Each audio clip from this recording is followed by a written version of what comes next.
Aujourd'hui, on s'attaque à une reine du potager et de la cuisine, la tomate, à déguster crue ou cuite. Et je ne vous parle même pas des milliers de variétés qu'on peut cultiver.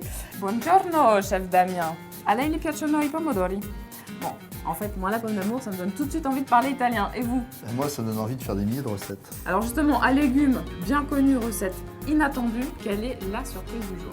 Version tatin, façon pomodori, façon pomme d'amour. Donc là, la tatin de tomate. C'est parti? On y va. Quels sont les ingrédients nécessaires pour cette surprise du jour? Des tomates cerises, une pâte feuilletée ou brisée, comme vous voulez. Des échalotes. On commence par quoi? Alors on va commencer par la fondue d'échalotes, parce que c'est le plus long à cuire. Alors on va voir si vous êtes doué, Tatiana, pour émincer les échalotes en fines lamelles. En gardant mes doigts, hein. C'est très très bien ce que vous faites. Et vous allez faire suer ces échalotes. Qu'est-ce que ça veut dire faire suer?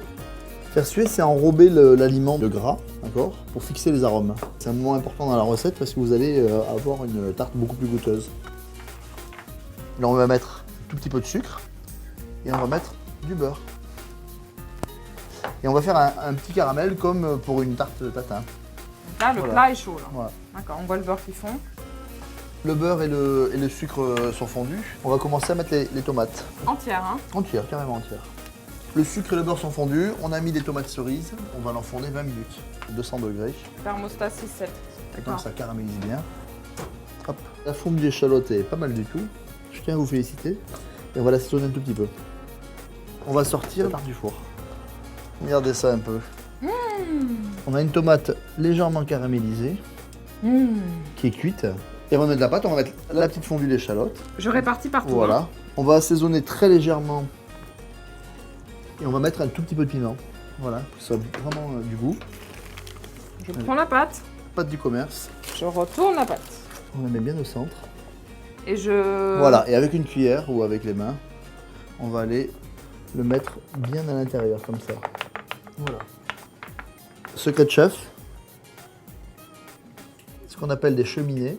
Ça sert à ce que l'eau des tomates puisse s'évaporer. puisse s'évaporer et qu'on ait une tarte tatin qui se tienne bien, qui ne soit pas que de la flotte. On va le mettre au four au moins 40 minutes. Toujours thermostat 6-7.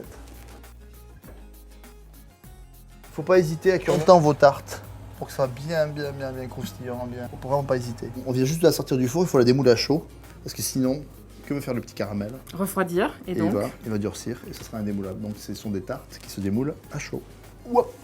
Comme ça. Et le secret. Oh, Elle est superbe. Hein. Tatiana qui est en train de nous faire une petite rosace de basilic. Normalement, c'est une tarte pour 4 personnes, mais je crois qu'elle va faire pour 2 aujourd'hui. C'est magnifique. C'est beau, hein, c'est super beau. Là, au son, on sent que c'est croustillant. Je vous fais une toute petite part, hein. Vous n'êtes pas un gros mangeur. Non, je vous attends pas. Hein. Non, c'est ce que j'allais dire. Bon. Les petites pointes de basilic sont tues.